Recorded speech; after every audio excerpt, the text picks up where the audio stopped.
boogers in my nose? Got a G84 M29 that shit, you know what I'm saying? Ooh, ooh.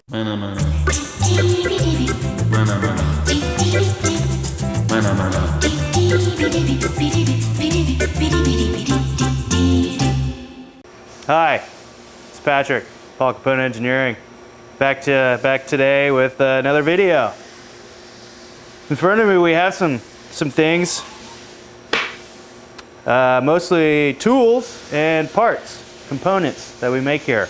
And today I'd like to talk to you about how we achieve some of the shapes and just kind of some of the theory and how it works and the feelings, emotions, America. So right here, you might notice this little guy is a drill, standard drill. Drill holes in wood. You can also drill holes in metal in a lot of cases. They come in a bunch of different sizes and varieties. This one has holes in it. It's called through coolant. I wouldn't put my mouth on that, but it allows the coolant, which is what we use to cool, lubricate, and evacuate chips from the tool in the cut zone more efficiently, since the coolant is coming out of the tip of the drill, whereas normally it'd be spraying down from here instead of spraying through the tip and pushing things out. So this is the most basic tool probably everyone recognizes, so I wanted to start there. And this allows us to remove material, create a pilot hole for threaded holes, tapped or milled, and kind of just, it's a good way to start removing material. So drills. Drill a hole, say you want to put some threads in that hole. So there's threads in a lot of the different parts of your clamper caliper body. There's two threaded holes in the back here. There's a threaded hole for the barrel adjuster. This is an M5.8. These are M6x1s. And then there's a big old thread right here. And I'll explain kind of how we get those. So first we need to drill a hole with the drill. And then we'd want to run a tap through it. So a tap is a cutting tool that creates the profile of a thread. So if you ever look at a bolt, it has ridges. And this is basically going to cut the mirror image of that, or the female version, in a hole. And these tap holders are actually floating, so they actually move a little bit, because when the machine comes in to tap, it's turning clockwise, cutting down, and then you can't just pull it out because now there's threads in there. So you got to reverse the spindle and go back out. And so that just gives it a little bit of wiggle room so we don't break as many taps. There is also rigid tapping and a bunch of other machinist stuff that I won't go into. But that's one way to make threads. When you have really big features like the turning knobby bit, I know what this is called, the outboard pad adjuster thread, it's large, and so you can see how a tap that size isn't terribly expensive, but when you start getting into taps that are over 1 inch, they start getting expensive, hard to find, kind of weird. So if you want to make your own thread or just have a multitude of threads available to you, we use something called a thread mill. So it's like an end mill, which I will get into in a second, but it has that same profile, but instead of clockwise in, counterclockwise out, we can actually go in and go and just cut all those threads in an interpolation motion, so a circular motion, and we can just kind of do it like, and we're out, we're done. So it's a little not as common, but very useful tool around the shop for small, big, any size threads or weird threads or whatever. Anyway, so that's how we cut some of the basic threads around here. So how do we remove material? So I want to get into end mills. This is probably one of the most common tools we use around here. Maybe you've heard about it, maybe you haven't. We're about to find out. So I'm going to start with a roughing end mill. So this removes the majority of the material before we get into finished surfaces. You can kind of see that the flutes on the end mill are ribbed, and that just aids in chip evacuation, and it keeps the tool cooler, and it allows it to move material quicker than a finished end mill, which will have smooth flutes, which I'll show you in a moment.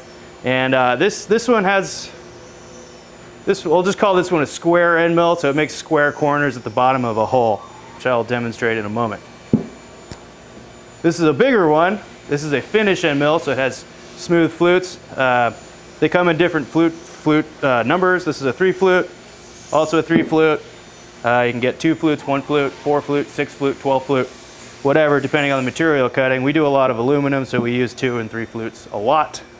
So on this part, this roughing end mill, don't drop it, come around and leave material on the wall, so it's going around kind of getting the basic shape.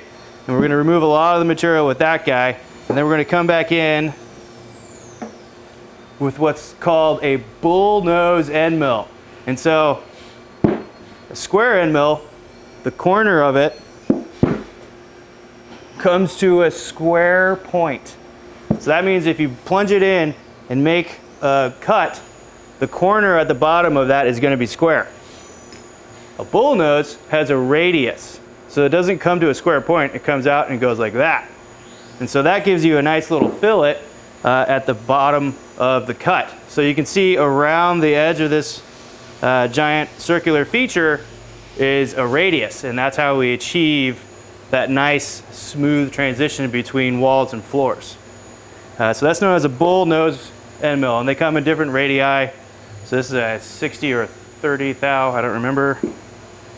But you can see, well, you won't see it because yours will be assembled when you get them, but the bottom of the bore is a square nose, square end mill, just a regular end mill, and it creates a square, abrupt change from wall to floor.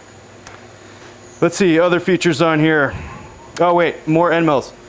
Another end mill is a ball end mill. So just like the bull, it's round, but this is an entire, like the whole end of the end mill is a radius, so it doesn't ever come to a flat point. It's totally whoop whoop, you know, like my dome up here. And this is actually what we use on the stems to get some cool profiling stuff. Hold on.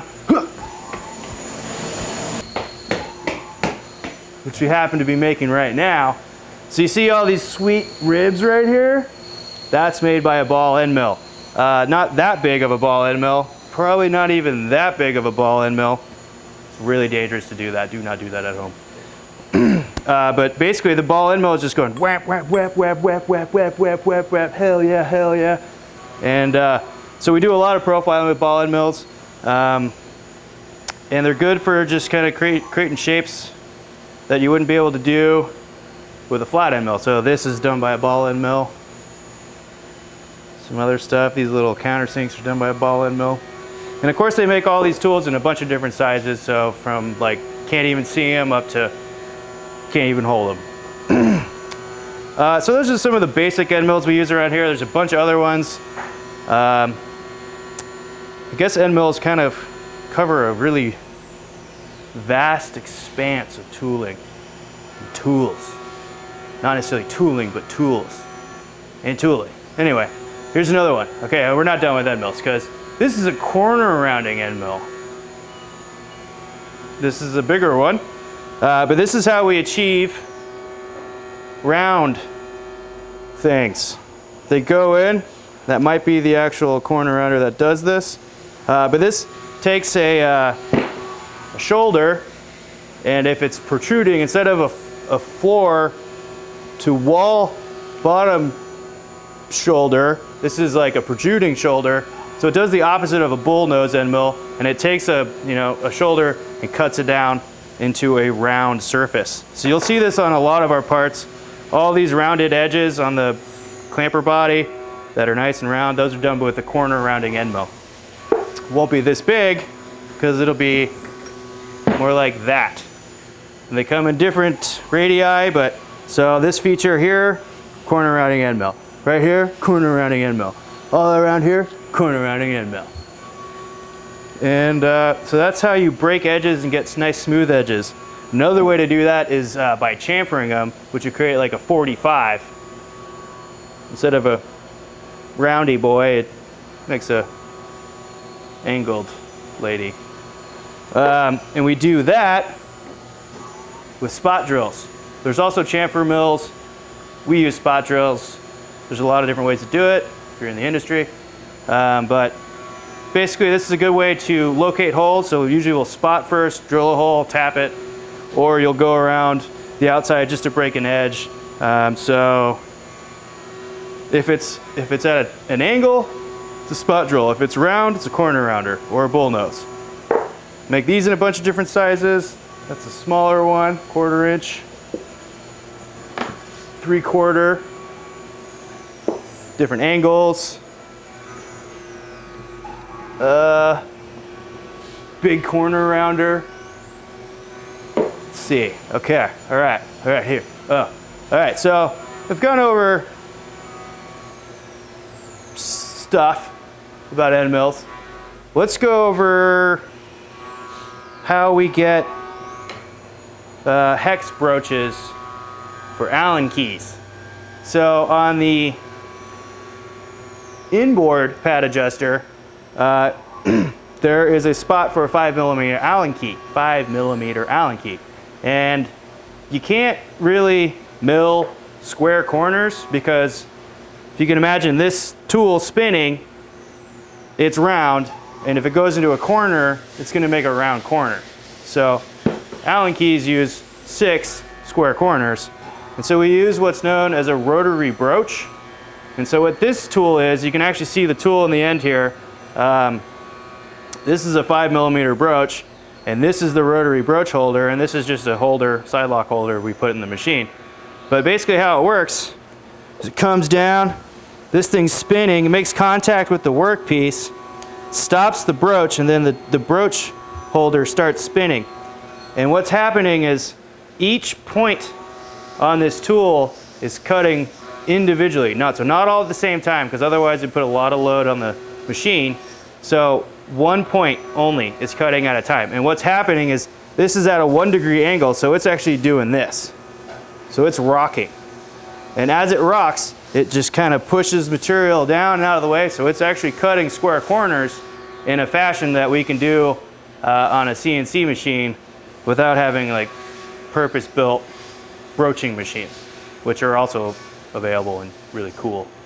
Wish I had one, but we don't. Anyway, so that's how we do all the broaching. So if you see a T25 or a 5mm or a 6mm broach in something, probably done with this. Okie dokie dokleo. Probably also have noticed that our parts are, maybe I'm biased, but pretty nice, like really nice. And they have no burrs, so they don't cut you. Maybe you don't notice because they're not there.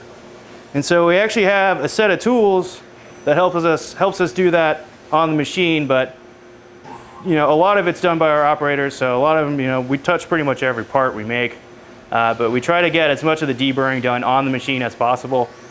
So we can do that with tools like this burr away. It's called a burr away. I think that's the brand name of the tool. But anyway, right here, this is the cutting thing, cutting edge insert thing. I don't really know what it's called. But after we drill the hole, we ream it, which I'll get into in a second.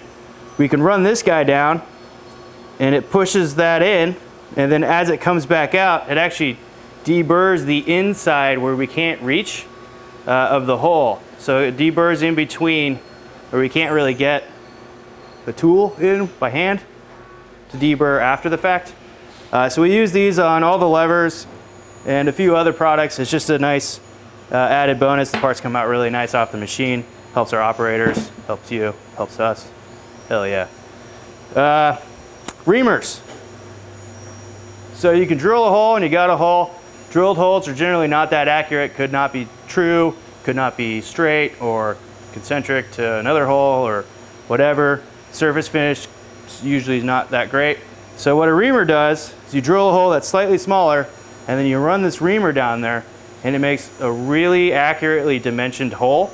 So we can do bearing bores with reamers sometimes, but it allows for like the pins in the clamper body, these 3 little holes here, those are all done with reamers, and that allows us to press pins in, and the pins are precision ground, the reamed hole is a precision hole, and that's how you achieve precision holes fairly easily. Okay, skipped some of my deburring tools, whoops. We also have tools like these. This is a Dovetail Cutter. This basically puts a 45-degree undercut under something, so I lost the hub shell. We're running hub shells, but I'm not going to run out there.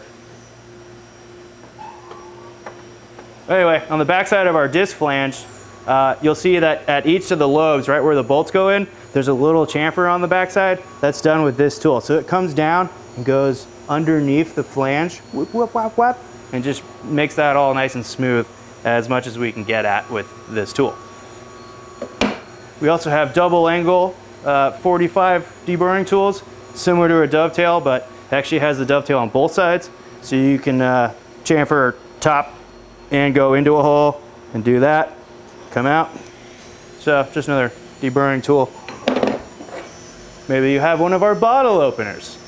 You might notice that on our bottle openers you see these large radial lines.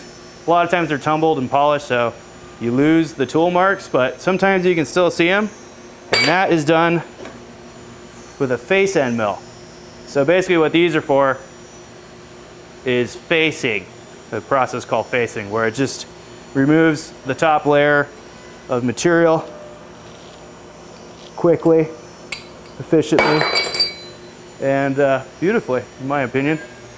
So that's one of the bigger tools we use.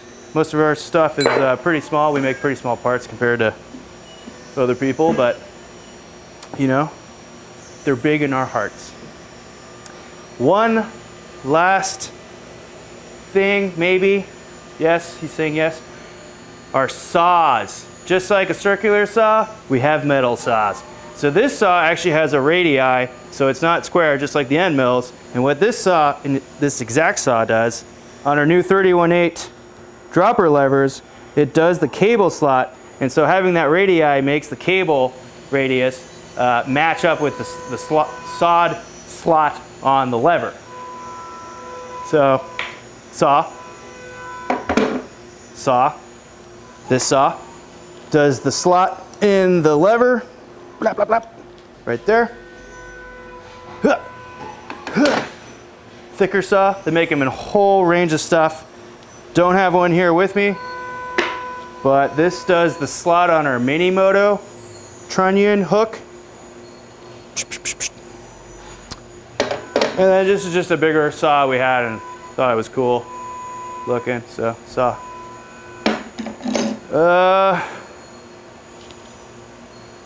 Yeah, it's tools and stuff.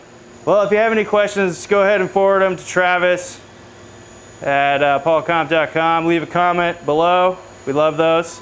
Tell me how I'm doing. Should I shave my beard? Should I not shave my beard? Summer's coming. You know, my name's Patrick, and Sparkle Moonbeam to you. paulcomp.com. Check it out.